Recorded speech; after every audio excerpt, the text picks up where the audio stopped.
Alrighty, what is good? It is December 22nd, 2023, the last trading day of the week. It is Friday. We have Christmas coming up Monday, so I am going to be off the charts all of next week.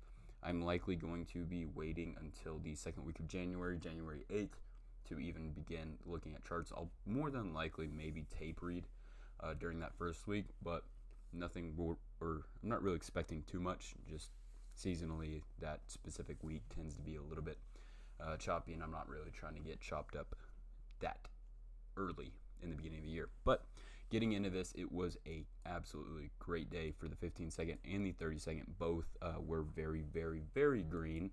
I personally only traded the 15-second today. I know some people did trade the 30-second. I believe Art Trading was one of them. But getting into this, obviously, we did have 9 a.m. news, but we had some very clean setups present a little bit before that. So that's what I'm going to go over. So obviously 840 right here is when we start beginning. We had this beautiful like A++ right here. We closed above this 1 minute fair value gap, turning it into an inverse. As you can see, we came down here, we mitigated this fair value gap, and then displaced above this high. Had our singular fair value gap there and got tagged in right there, and this one absolutely just ripped. Another one right after. We did come back into the range a little bit, coming down to this order block over here. Then we started to turn back up. We had some equal highs up here, which is obviously going to act as a magnet for price. This one only had, let's see how much drawdown it had. It had 3 ticks of drawdown before just ripping up and hitting 12 points. So that was yet another full W in the books right here. I'm not sure. I really hope some people didn't take this one, because this was obviously super, super easy. I did count this as a loser, but it's such an easy loser to avoid because we're in such a premium right here. Like, let me get my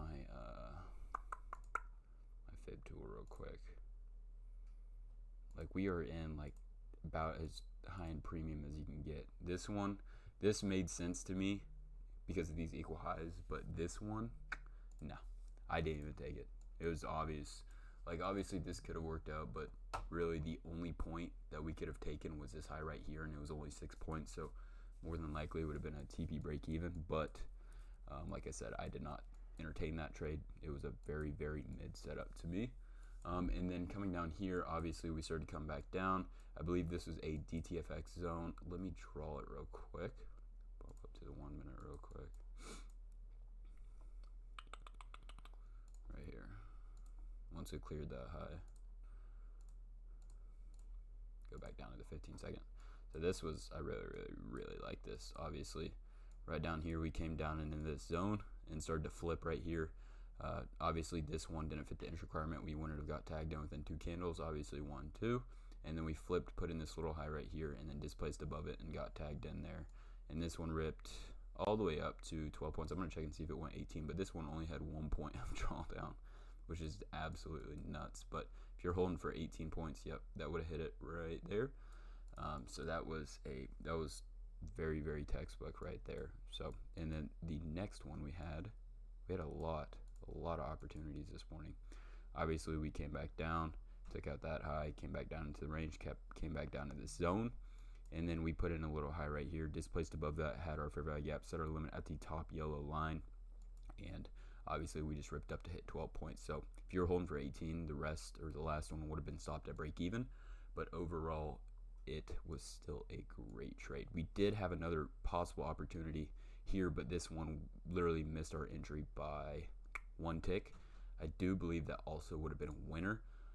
So if some people maybe misplaced their thing right there, let's see. Actually, no, this would have been a TP break even. So technically still a winner, but not a full TP. That is actually like a substantial amount of money. So obviously, going into the next one, we had a period of time where it was just back to back to back to back. So obviously right here we came up, took this high right here, still maintained to respect that fair value gap as we just started to displace down. We displaced below this low right here. Sometimes I'm not a huge fan of when lows match like this, but I've seen it work enough times where I'll still take it.